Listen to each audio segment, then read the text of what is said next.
તો અમદાવાદના બોપલમાં હજી પણ પાણી છે તે ઓસર્યા નથી. હજી પણ પાણી ભરાયેલા છે, જેના કારણે લોકો ક્યાંક પરેશાન થયા. અમદાવાદના બોપલ ગામ હજી પણ વરસાદી પાણીમાં ગરકાવ. વરસાદી પાણી ઘરોમાં ઘૂસતા સ્થાનિકોને ભારે હાલાકી. તો ઘરોમાં લોકોના પાણી ફરી વળ્યા છે.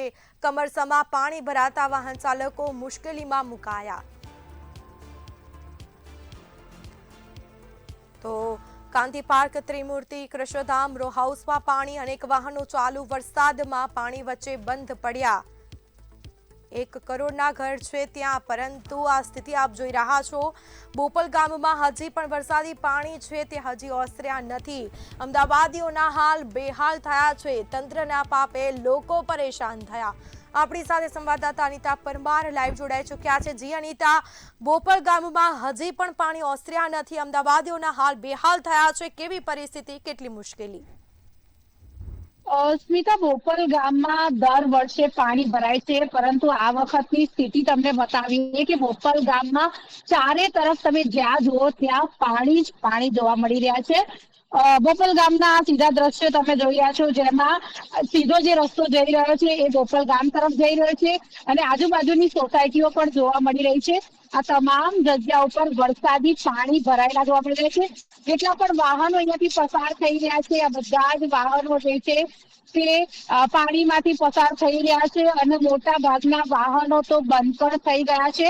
દુકાનો તમને બતાવીએ, જેમાં આ દુકાનો જે છે તે પણ પાણીમાં ગઈકાલે ગરકાવ હતી અને આજે આ તમામ દુકાનોમાં જેટલો પણ સામાન છે તે બગડી ચૂક્યો છે.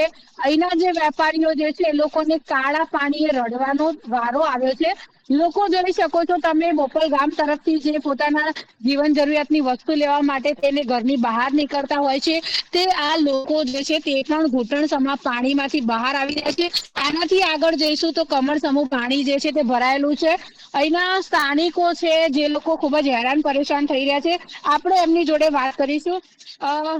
કેટલી હાલાકી પડી રહી છે અને કમરસમાં પાણી ભરાયેલા છે. કોઈ અધિકારીઓ કે કોઈ અહીંયા આવે છે કે કેમ? ના, બિલકુલ. અમે લોકો ગુરુવારથી સવારેથી આટલા પાણીમાં છે. અત્યાર સુધી તંત્ર, પ્રશાસન કે સરકાર દ્વારા કોઈ પણ સહાય નથી આવી કે ના કોઈ જોવા આવ્યું છે. મારા ઘરની વાત કરું તો અત્યારે લગભગ 3 ફૂટ પાણી મારા ઘરની અંદર છે. ઘર વખરી બધી જ ડૂબી ગઈ છે. અમારે જીવન જરૂરિયાતની જે પણ ચીજો લેવા માટે જવું પડે છે. અમારે આ પાછળની દિવાલ કૂદીને પાણીના કમરસમાં પાણીથી કૂદીને અમારે બહાર જવું પડે છે. ના કોઈ પાણી ઓસરવાનું નામ લે છે, ના તો કોઈ સુવિધા મૂકવામાં આવી છે કે જેથી પાણી અહીંથી નીકળી શકે. અચ્છા, બોપલના આ જ સ્થિતિ હોય છે દર વખતે. કોર્પોરેટરોને પણ ખબર જ છે કે અહીંયા દર વર્ષે પાણી ભરાય છે. પ્રી મોન્સૂન કામગીરીમાં ગટરોની સફાઈ ને બધું કરવાનું હોય છે, પરંતુ ગટરો પણ બેક મારી રહી છે. શું કેવું? કોઈ પણ એવી પરિસ્થિતિ જ્યારે આવું બધું, પહેલા તંત્રએ સારું કામ કરવું જોઈએ, જે કરવામાં આવતું નથી. એના સ્વરૂપે આ બધું પાણીને બધું થાય છે. હું સરકાર, પ્રશાસન, શાસનને વિનંતી કરીશ કે આનું નોંધ લેવામાં આવે. અમારે જે આ રસ્તો છે દર વર્ષનું છે. લગભગ 4-1 વર્ષ સુધી તો આ રસ્તા પર ડામરનું કામ પણ નહોતું. છેલ્લા 2 વર્ષથી આ કરેલું છે, તેમાં પણ દર વર્ષે પાણી ભરવાની સમસ્યા એને એ જ પરિસ્થિતિ પ્રમાણે છે. ચોક્કસથી તમે જોઈ શકો છો, વાહનો જે છે એ પણ પાણીમાંથી પસાર થઈને આવી રહ્યા છે. હવે ખાસ તમને બતાવું કે એક વાન જે છે એ પણ અત્યારે હાલ આટલા પાણીમાં બંધ થયેલી નજરે પડી રહી છે. અહીંના વેપારીઓ જે છે, દુકાનો અહીંયા જે આવેલી છે, એ લોકોને પણ ઘણું નુકસાન થયું છે. આપણે વેપારીઓ જોડે જઈને પણ વાત કરવાનો પ્રયત્ન કરીશું કે એ લોકોને કેટલું નુકસાન છે, કેટલો સામાન બગડી ગયો છે. અને અહીંયા જોઈ શકો છો કે ઇલેક્ટ્રિકની શોપ છે અને ગઈકાલે આ દુકાનની અંદર ખૂબ જ પાણી હતા. અત્યારે હાલ આ લોકો પાણીનો નિકાલ કરી રહ્યા છે અને અહીંના લોકો જોડે વાત કરીશું. મોટા ભાઈ, કેટલું નુકસાન છે તમારી દુકાનમાં અને પાણી કેટલું ભરાયેલું હતું? અંદાજે 1,00,000-2,00,000 નુકસાન છે. પાણી હતા. શું શું તમારી દુકાનમાં કેટલું નુકસાન, શું બગડ્યું છે? ફિલ્ટરો ખરાબ થઈ ગયા છે, પ્રેશર ટેન્કો ખરાબ થઈ ગઈ છે, બોડીઓ ખરાબ થઈ ગઈ છે. બરાબર, બીજા ઘણા બધા મોટર ને બધા પાર્ટ્સ ખરાબ થઈ ગયા.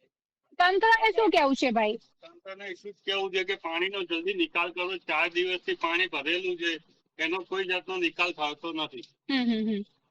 કેટલી હાલાકી, કેટલી મુશ્કેલી? બહુ મુશ્કેલી. અહીંયા આવવા માટે કિચડસામાં પાણી ભરેલા છે હજુ સુધી. 2 કિલોમીટર દૂર અમે ગાડી પાર્ક કરી નાખી. બધી ગાડીઓ પાર્ક કરીને પછી ચાલતા દુકાન સુધી આવીએ ત્યારે આવી શકે. ચોક્કસથી એમની દુકાનનો સામાન જે બગડી ગયો છે એ પણ તમને બતાવવાનો પ્રયત્ન કરીશું. આપ જોઈ શકો છો આ બધા ફિલ્ટરો છે, ઇલેક્ટ્રિક સાધનો આ બધા જે છે તે બધા ખરાબ થઈ ગયા છે. અહીંયા ગઈકાલે આટલે સુધી પાણી હતા, તમે જોઈ શકો છો. ફર્નિચર પણ મોટા ભાગનું જે છે તે ખરાબ થઈ ગયું છે.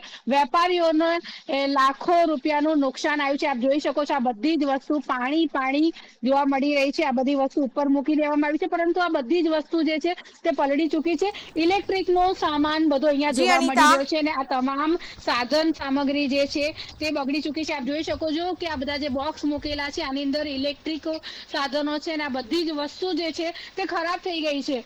અને તંત્ર ની જો વાત કરવામાં આવે તો તંત્ર દ્વારા કોઈ પણ જાતની રાહત કે બચાવ કામગીરી અહીંયા કરવામાં આવી નથી. ખાસ જો વાત કરવામાં આવે તો આપ જો આ બધા બિલ્સ છે અને બધા જ બિલ્સ બગડી ગયા છે, ખરાબ થઈ ગયા છે. પાણી થઈ ગયા છે. આ બધા જ જે સામાન જે છે તે પાણી થઈ ગયું છે. બહારના દ્રશ્યો પણ તમને બતાવીએ, જેમાં આપ જોઈ શકો છો કે હજુ પણ ઝરમર વરસાદ જે છે તે વરસી રહ્યો છે અને આવી જ સ્થિતિ અહીંની તમામ દુકાનોની છે. અહીંયા આ જે લાઈન તમે જોઈ રહ્યા છો આખો પટ્ટો, અહીંયા લગભગ 7 થી 8 દુકાનો આવેલી છે અને આ તમામ દુકાનો જે છે એનો જે સામાન જે છે તે ખાસ બગડી ગયો છે અને અહીંના બિલકુલથી જાણકારી આપવા બદલ આપનો આભાર.